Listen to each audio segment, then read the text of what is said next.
Raúl Velasco, el dios de la pantalla. El nacimiento de un poder que nadie se atrevió a desafiar. Durante décadas, su nombre fue pronunciado en voz baja en los pasillos de la televisión mexicana. No aparecía en escándalos judiciales, no protagonizaba portadas sensacionalistas, no gritaba ni golpeaba mesas frente a las cámaras. Sin embargo, bastaba con que alguien dijera Raúl Velasco para que el silencio se apoderara de la habitación. Un silencio espeso, incómodo, casi reverencial. Porque en la industria del espectáculo, él no era solo un conductor, era un juez invisible. Un dios moderno sentado frente a las cámaras, capaz de crear ídolos o de destruirlos sin dejar rastro. Raúl Velasco no necesitó gritar para imponer su voluntad. Su poder no residía en la violencia física ni en amenazas explícitas, sino en algo mucho más sofisticado y devastador: el control absoluto del sueño de millones. Para un artista latinoamericano, aparecer en su programa no era solo una oportunidad, era la consagración definitiva. Y no aparecer equivalía al olvido. El México que lo vio nacer, para entender el fenómeno Velasco, hay que volver al México de mediados del siglo XX, un país marcado por contrastes brutales. Mientras las calles servían de desigualdad, pobreza y migración interna, la televisión comenzaba a convertirse en la nueva religión del pueblo. Un altar luminoso al que todos miraban con esperanza, ilusión y necesidad de escape. Raúl Velasco nació en un entorno donde el éxito no estaba garantizado, pero donde la ambición era una forma de supervivencia. Desde joven, comprendió una verdad que muchos tardarían años en aceptar. Quien controla la narrativa, controla el destino. Y la televisión era la narrativa más poderosa jamás creada en ese momento. No era el más guapo, no era el más carismático en el sentido clásico, no tenía la voz más cálida ni la sonrisa más amable, pero poseía algo mucho más peligroso, una intuición afilada para leer a las personas, detectar sus debilidades y saber exactamente qué querían, incluso antes de que ellas mismas lo supieran. El nacimiento de una vitrina sagrada, cuando el programa que lo inmortalizaría vio la luz, pocos imaginaban que se convertiría en un tribunal público. El escenario parecía inofensivo, luces, aplausos, música, artistas sonrientes. Pero detrás de esa fachada brillante se gestaba una maquinaria implacable. Para los cantantes jóvenes, los actores en ascenso y las figuras emergentes, aquel foro representaba el sueño máximo. Raúl Velasco no solo presentaba artistas, los validaba. Una sonrisa suya podía abrir puertas en toda América Latina. Un comentario ambiguo podía sellar una carrera para siempre. Y lo más inquietante era esto: nadie sabía exactamente por qué unos eran favorecidos y otros condenados al silencio. No existían reglas escritas, no había contratos visibles. Todo se movía en una zona gris donde el poder se ejercía sin dejar huellas. El miedo como moneda de cambio. Con el paso de los años comenzaron a circular historias. Susurros primero, rumores después, relatos fragmentados de artistas que, tras una sola aparición, desaparecían de la televisión sin explicación. Cantantes que jamás volvían a sonar en la radio. Actores relegados a papeles secundarios, a telenovelas de bajo perfil, al anonimato. ¿Habían fallado? ¿Habían dicho algo indebido? ¿Habían mirado de la forma incorrecta? Nadie lo sabía con certeza. Y precisamente ahí residía el verdadero poder de Raúl Velasco. En la incertidumbre. El miedo no provenía de una amenaza directa, sino de la posibilidad constante de ser excluido. Porque en ese sistema, la exclusión era una sentencia silenciosa. No había juicios, no había derecho a réplica, solo un apagón mediático total. Muchos artistas comenzaron a moldear su comportamiento en función de una sola pregunta: ¿le gustará a Raúl Velasco? El culto al presentador. Con el tiempo, la figura de Raúl Velasco trascendió el programa. Se convirtió en una institución. Su palabra tenía más peso que la de productores, ejecutivos e incluso directores de cadenas. Era común escuchar frases como: si Raúl no te quiere, no existes. Primero convéncelo a él, luego al público. En cenas privadas, eventos exclusivos y reuniones cerradas, su presencia era tratada con una mezcla de admiración y temor. Algunos lo llamaban el padrino, otros, con ironía amarga, el verdugo elegante. Él nunca confirmaba ni desmentía nada. Sonreía, escuchaba, observaba y guardaba silencio. Un silencio que valía más que 1000 palabras. Ídolos creados, ídolos rotos. No se puede negar que Raúl Velasco impulsó carreras extraordinarias. Muchos de los nombres más grandes de la música latina pasaron por su escenario. Pero también es imposible ignorar el costo humano detrás de ese brillo. Detrás de cada éxito promovido, hubo decenas de talentos descartados. Personas que apostaron todo, que dejaron familias, que cruzaron países enteros persiguiendo un sueño que dependía, en gran medida, de una sola decisión tomada frente a cámaras. Algunos artistas confesaron años después que vivían cada aparición como una prueba final. Dormían mal, adelgazaban, ensayaban obsesivamente, no por el público, sino por él, porque el público aplaudía. Raúl Velasco decidía. La doble cara del mito, en público, se mostraba como un hombre educado, profesional, amante del arte y la cultura, defensor del talento, promotor de valores. En privado, según múltiples testimonios posteriores, podía ser frío, distante y calculador. No necesitaba humillar abiertamente. Bastaba con no volver a llamar, no responder, no invitar. En un mundo donde la visibilidad lo es todo, el silencio es la forma más cruel de castigo. Muchos artistas pasaron años preguntándose qué habían hecho mal. Otros jamás se atrevieron a preguntar. Un poder sin firma. Lo más perturbador del imperio de Raúl Velasco es que nunca fue oficial. No existía un documento que le otorgara ese dominio. No había una ley que lo protegiera. Su poder era informal, pero absoluto. Se construyó a base de costumbre, miedo, admiración y dependencia. Un sistema donde todos sabían quién mandaba, pero nadie podía señalarlo directamente. Y así, mientras millones de espectadores encendían sus televisores cada semana para disfrutar del espectáculo, detrás del telón se tejía una red invisible donde el talento era moneda, el silencio era ley y el miedo una constante. El comienzo de la grieta. Pero ningún poder es eterno, y aunque durante años pareció intocable, comenzaron a surgir fisuras, pequeñas, casi imperceptibles. Artistas que se atrevían a hablar en privado, comentarios incómodos, miradas que ya no bajaban la cabeza. El mito empezaba a resquebrajarse lentamente. Lo que nadie imaginaba era que, décadas después, aquellas historias silenciadas comenzarían a salir a la luz. Que el dios de la pantalla sería observado con otros ojos. Que el miedo cambiaría de bando. El miedo detrás de las luces. Testimonios, silencios y carreras destruidas. Si el escenario era un altar, el camerino era el confesionario.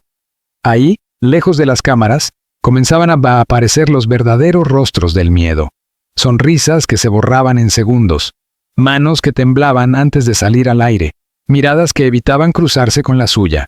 Porque para muchos artistas, el momento previo a enfrentarse a Raúl Velasco no era emoción.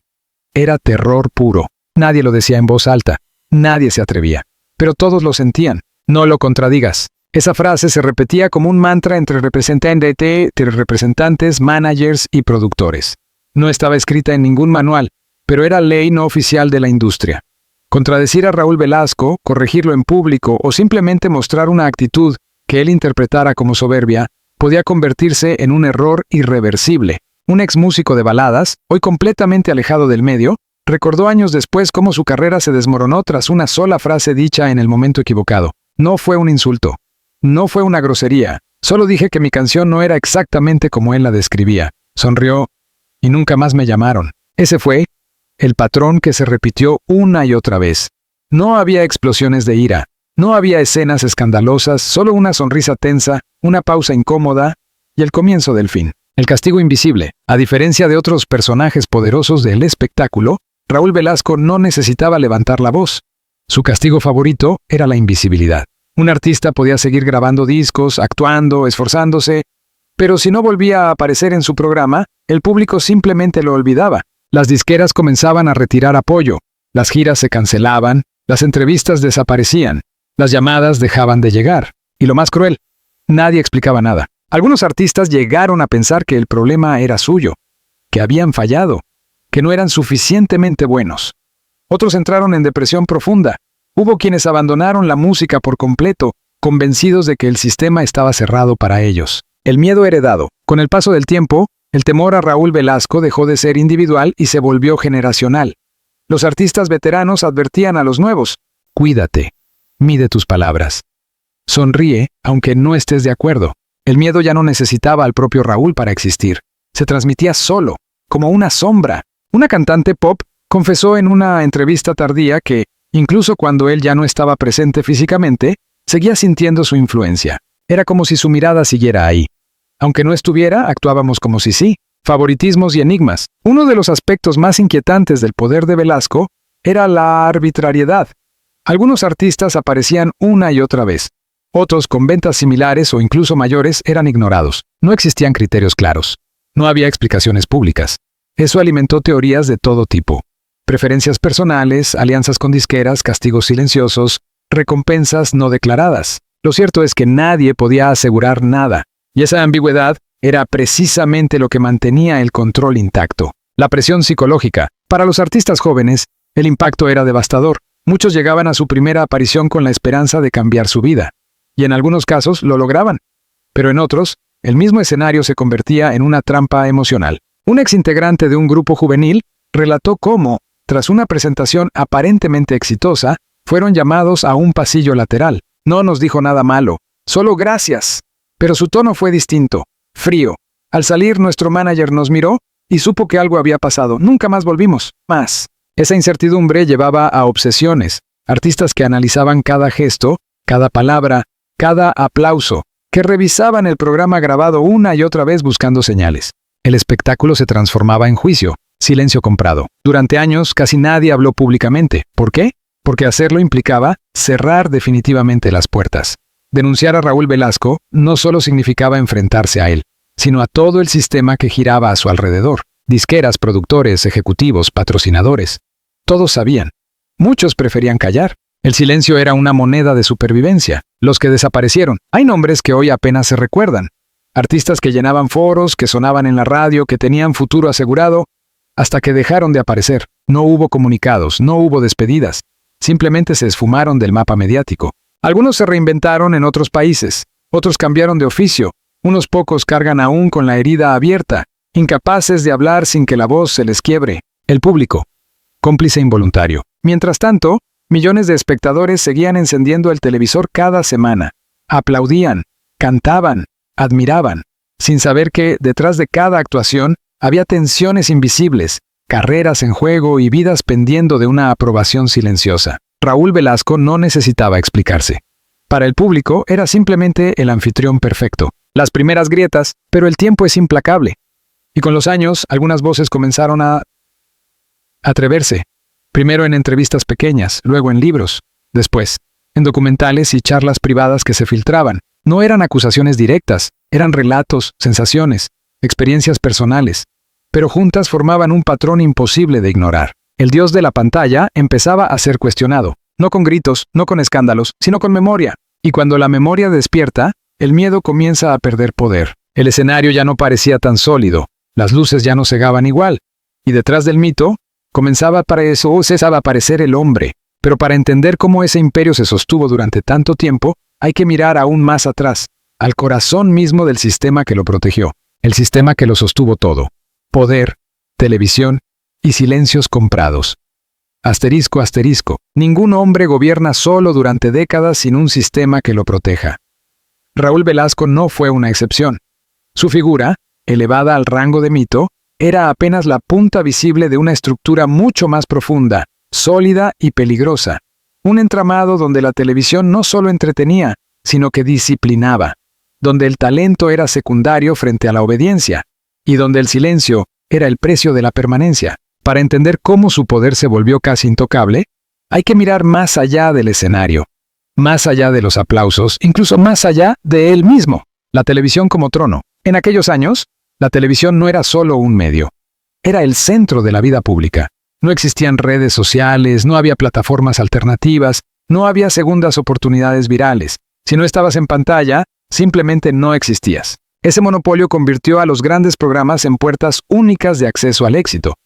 Y Raúl Velasco ocupaba la más importante de todas. Productores, ejecutivos, anunciantes y disqueras comprendieron rápidamente una verdad incómoda. Contradecirlo significaba arriesgar negocios millonarios. Su programa no solo lanzaba carreras, movía dinero, influía en ventas, definía modas y construía ídolos que luego llenaban estadios. Así, protegerlo se volvió una cuestión de conveniencia colectiva, la red invisible. El sistema funcionaba como un pacto no escrito. Nadie lo declaraba abiertamente, pero todos lo entendían. Si Raúl decía sí, la maquinaria se ponía en marcha. Si decía no, se activaba el bloqueo. Las disqueras ajustaban lanzamientos, las radios modificaban programación, las revistas cambiaban portadas. Todo ocurría sin necesidad de órdenes formales. Bastaba una señal, un comentario ambiguo, una ausencia prolongada. El castigo nunca llevaba firma. El miedo institucionalizado. Con el tiempo, el temor dejó de ser personal y se volvió estructural. No solo los artistas tenían miedo, también lo tenían los managers, los productores jóvenes, los técnicos, incluso algunos ejecutivos, porque cuestionar el sistema implicaba quedar fuera de él. Un exproductor confesó años después que, en reuniones internas, el nombre de Raúl Velasco se pronunciaba con cuidado extremo. No era respeto, era cálculo. Todos sabíamos que él podía hundir un proyecto con solo ignorarlo. Así se construyó un entorno donde nadie preguntaba demasiado, donde las decisiones se aceptaban sin debate, donde la autocensura se volvió una habilidad profesional, el control sin coerción. Lo más sofisticado del poder de Velasco era que rara vez necesitaba ejercerlo de forma directa. No llamaba para amenazar, no enviaba mensajes intimidantes, no dejaba pruebas. Su fuerza residía en la expectativa. Cada artista sabía lo que estaba en juego. Cada representante entendía las reglas implícitas. Cada ejecutivo conocía las consecuencias. El sistema se autorregulaba. El precio del acceso. Aparecer en su programa no era solo una invitación artística. Era un pacto. Un acuerdo tácito que implicaba aceptar las normas del juego. No cuestionar, no incomodar, no desmarcarse. Algunos artistas aprendieron a adaptarse. Modificaron discursos, suavizaron opiniones, cambiaron estilos. Otros se negaron y pagaron el precio. Porque en ese ecosistema, la rebeldía no se castigaba con escándalos, sino con olvido. La ilusión de meritocracia. En público, el relato era otro. Se hablaba de talento, esfuerzo, disciplina, de oportunidades para todos, de justicia artística. Pero detrás de escena, muchos sabían que el mérito no siempre era suficiente, que el éxito dependía de factores invisibles, de simpatías personales, de equilibrios políticos dentro del medio. Esa contradicción generó frustración profunda. Artistas brillantes que jamás entendieron por qué fueron desplazados. Otros, menos dotados, que avanzaban sin obstáculos. La meritocracia era un discurso. El poder, la realidad. La prensa domesticada. Durante años, casi ningún medio se atrevió a cuestionar abiertamente a Raúl Velasco. Las entrevistas eran amables. Los perfiles elogiosos, las críticas inexistentes. No era admiración sincera, era supervivencia. Porque los mismos medios que dependían del acceso a figuras del espectáculo sabían que incomodar al presentador más poderoso podía cerrarles puertas. Así, la narrativa oficial se mantuvo intacta durante décadas. Los primeros quiebres, sin embargo, el tiempo siempre deja grietas. Y con el paso de los años, el contexto comenzó a cambiar. Nuevas generaciones, otros medios, voces menos temerosas. Algunos artistas, ya sin nada que perder, comenzaron a hablar. No para vengarse, sino para entender, para explicar lo inexplicable, para poner palabras al daño silencioso. No acusaban directamente, relataban experiencias, sensaciones, consecuencias, y esos relatos, sumados, empezaron a dibujar un mapa inquietante, el sistema frente al espejo. Lo que comenzó como admiración colectiva, se transformó lentamente en revisión crítica. El dios de la pantalla ya no era intocable. Su figura empezó a ser observada con distancia, con preguntas incómodas, con análisis más profundos. No se trataba de negar su influencia ni su importancia histórica. Se trataba de entender el costo humano de ese poder concentrado. Porque detrás de cada ídolo consagrado había historias de miedo. Detrás de cada éxito televisivo, silencios forzados. Detrás de cada aplauso, un sistema que exigía sumisión. El ocaso inevitable. Todo imperio enfrenta a su final. A veces de forma abrupta, otras lentamente, casi sin que nadie lo note.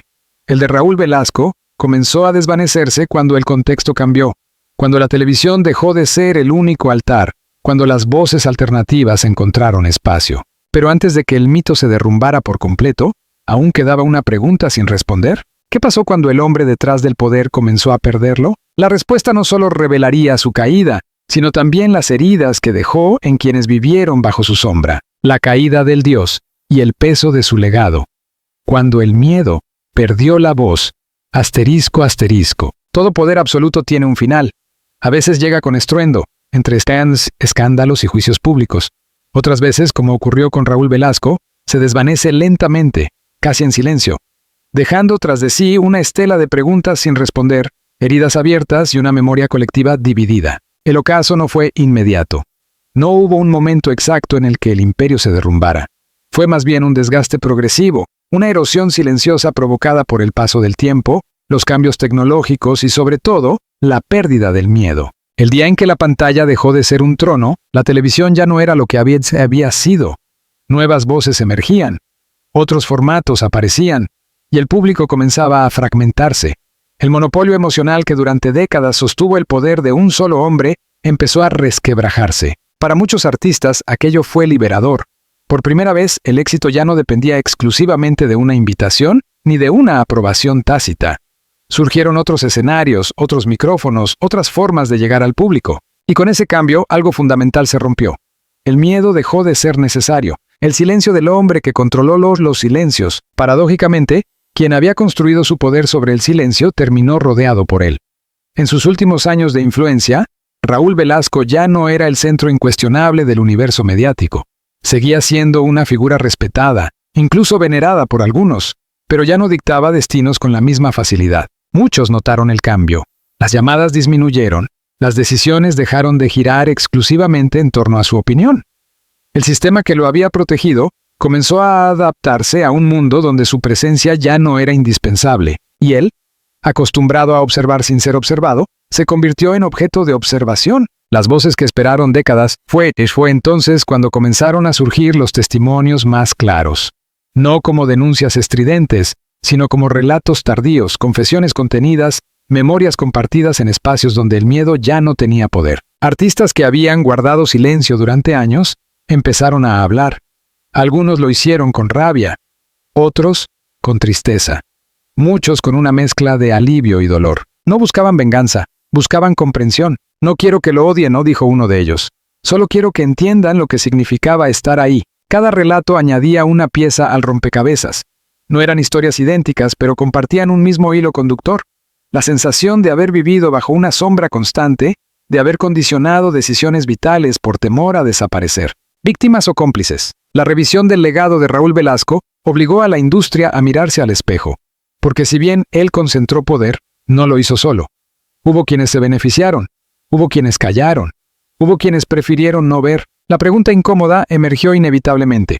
¿Dónde termina la responsabilidad individual y dónde comienza la colectiva? Muchos admitieron, en privado, que sabían más de lo que dijeron, que eligieron el silencio porque era más seguro, porque el sistema premiaba la obediencia y castigaba la disidencia. El mito del dios de la pantalla no se sostuvo solo por su voluntad, sino por la complicidad pasiva de un entorno que lo permitió. El hombre detrás del mito, con el tiempo, la figura de Raúl Velasco fue despojada de su aura divina y observada con una mirada más humana. Ni monstruo absoluto ni héroe intachable.